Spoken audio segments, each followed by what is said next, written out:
Hello,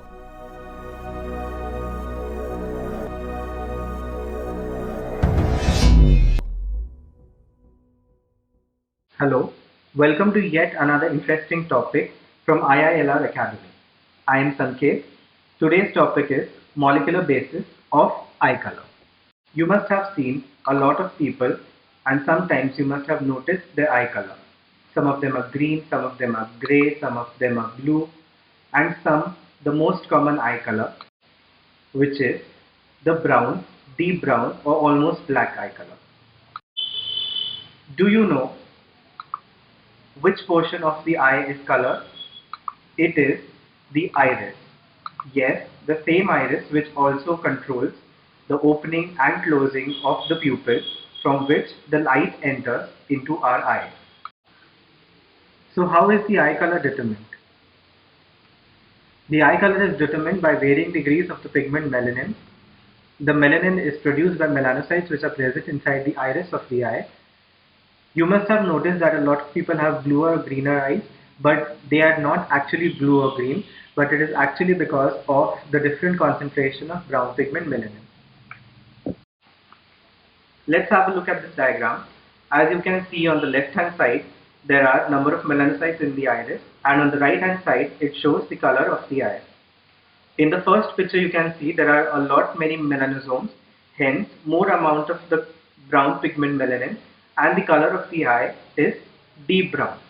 The second picture shows a fewer number of melanosomes, hence lesser amount of melanin, and it is showing somewhat a lighter shade of brown. In the third picture you can see there are extremely less number of melanosomes, hence very less amount of melanin inside the melanocyte, hence the eye color is blue. Now we will see afterwards in the later slides what actually makes the eye look blue or green. For now, let's come to what genes are responsible for maintaining this eye color. There are basically two genes. One is the OCA2 gene, which is also called as P gene, and its name is oculocutaneous albinism 2 gene. The other one is HERC2 gene, which is HECT and RLD domain containing E3 ubiquitin protein ligase 2 gene. These both genes are present on chromosome number 15, and these two along with some other genes are most important for maintenance of the eye color. Now let's have a look at how melanin is actually synthesized inside the eye or the iris. You know that there is a hormone which is called as melanocyte stimulating hormone secreted by the pituitary gland. There are receptors on melanocytes which are called as MC1R receptors or melanocortin 1 receptors. These receptors, when come in contact with the MSH, it integrates a signaling cascade which then stimulates OCA2 gene, which we just saw is important for maintenance of the eye color. This OCA2 gene undergoes the transcription process and then forms a protein which is called as P protein. We have also seen that OCA2 gene was formerly called as the P gene due to the same reason that it forms P protein. Now this P protein is a membrane bound transporter protein which allows tyrosine, which is an amino acid, from outside the cell to inside the cell. Once tyrosine enters into the cell, it is acted upon an enzyme which is called as tyrosinase, and in the presence of oxygen it forms DOPA or dihydroxyphenylalanine. This DOPA, again in the presence of oxygen, forms dopaquinone. Now this dopaquinone undergoes a cascade of reactions and it forms pheomelanin and eumelanin. You might notice that there is a difference in the color of pheomelanin and eumelanin. It is because eumelanin is more on the browner shade and pheomelanin is more on the redder shade. Now let's talk about the other gene which is also important in maintenance of the eye color, which is the HERC2 gene. On its mutation, it suppresses the OCA2 gene, therefore no transcription of OCA2 takes place and no P protein is formed. When no P protein is formed, the outside tyrosine cannot enter inside the cell, and therefore no eumelanin or pheomelanin is formed, and therefore less amount of brown pigment is present in the iris.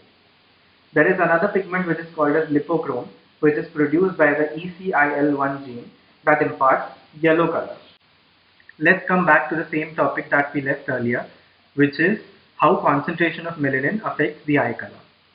Now, the eye color depends upon the presence of melanin in the back of the iris, iris epithelium, iris stroma, and density of melanocytes in the stroma. Let's say a situation in which the concentration of melanin at the back of the iris is more as compared to that in stroma. The person will tend to have bluer eyes. It is because more amount of light is scattered inside the stroma. Whenever the concentration of melanin is more at the back, the longer wavelength from the light are absorbed there, and the shorter wavelength, which is like blue, tend to scatter inside the stroma. This is the same principle which happens when we look at the sky and it appears to be bluer in color. When we actually go and dissect an eye, we get to see that the person, even who has bluer eyes, actually has brown eyes only. It is only because of this scattering the eyes appear blue. Let's take another example. When the concentration of melanin at the back of the iris is more than in stroma but has some deposition of collagen, then the person will have grayer eyes. Whenever the concentration of melanin at the back of the iris is almost equal to that of the stroma, then there is a lot of melanin inside, and then the color of the eye will be deep brown or almost black. Another situation in which the concentration of melanin at the back of the iris is almost equal to that of stroma, but with some depositions of the pigment lipochrome, then the person will have somewhat amber-like strands with the brown color of the eye. I hope now you must have understood how eye color is determined on a molecular basis and what actually means when a person has bluer or greener eyes, that he almost has brown eyes, but it is only due to the scattering that they appear in different shades of color.